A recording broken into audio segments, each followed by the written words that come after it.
The conception of a new treatment approach for cystinosis that we are using is called gene therapy. So the gene therapy can be defined by adding an healthy copy of a cystinase gene in the patients. But because the gene is expressed in every single tissue, we need a vehicle to be able to bring this healthy gene in all the organs. And to do so, we are using bone marrow stem cells. And in particular, we use what we call the hematopoietic stem cells, which reside in the bone marrow of a patient, and we collect them and ex vivo gene modify them in culture plate to add a healthy copy of a cystinase gene. So then the cells are frozen, characterized, they are transplanted back to the patient by a single intravenous infusion. This concept, this idea to be able to begin needed some funding.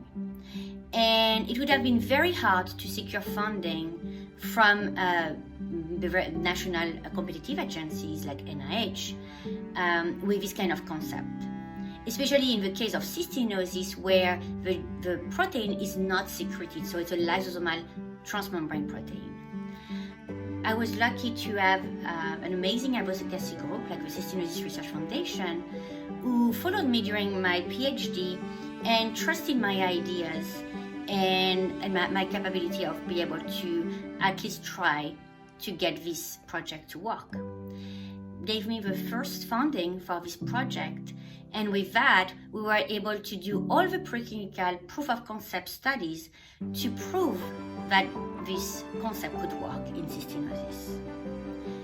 And because of that, we were able after to get funding from the National Health Institute, NIH, or the California Institute of Regenerative Medicine, CERM, that allow us to be able to do all the big toxicology and pharmacology studies, the manufacturing development for this study, and then with all these agencies and the Cystinosis Research Foundation, we were able to go to the next step, which was the clinical trial for cystinosis. The transplant process in this study is complicated and requires many steps. First, we get a baseline assessment to allow to evaluate the disease status of a patient before transplantation.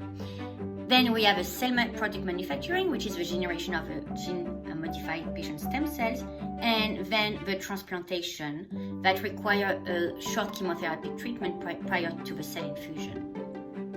But what we have seen with these 3 patients after transplantation, that there was a decrease of cystine level in the white blood cells, but also in the tissues.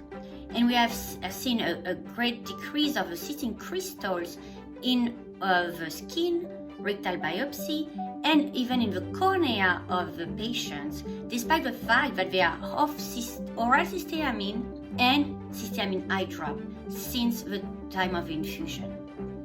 We have transplanted the 3rd patient 3 months ago, and we are preparing with AvroBio, with our industry partner, we are preparing the phase 3, and so then they will be able to take over and organize a phase 3 clinical trial with much more patients in several institutes all over the world. Continued funding for the Cystinosis Research Foundation is very important.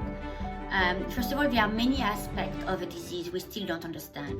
Why the kidney is so impacted by the disease, why the cysteamine doesn't have an impact on the kidney failure, why there is muscle wasting, why also the eye is so impacted. So there are many aspects we still don't understand and that we can improve. By continuing research on cystinosis, we will understand better the pathogenesis of this complication, and we will be able to find better targeted treatment for these conditions.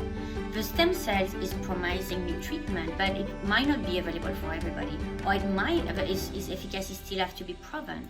So there is still a need of better treatment for cystinosis, and so this is really important that the foundation still exists and that still can provide a research grant to all these amazing investigators who are really working hard to find better treatment for cystinosis.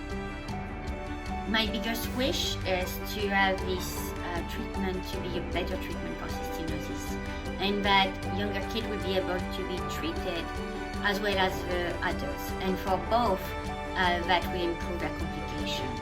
Maybe prevent them, stop them, or slow them down.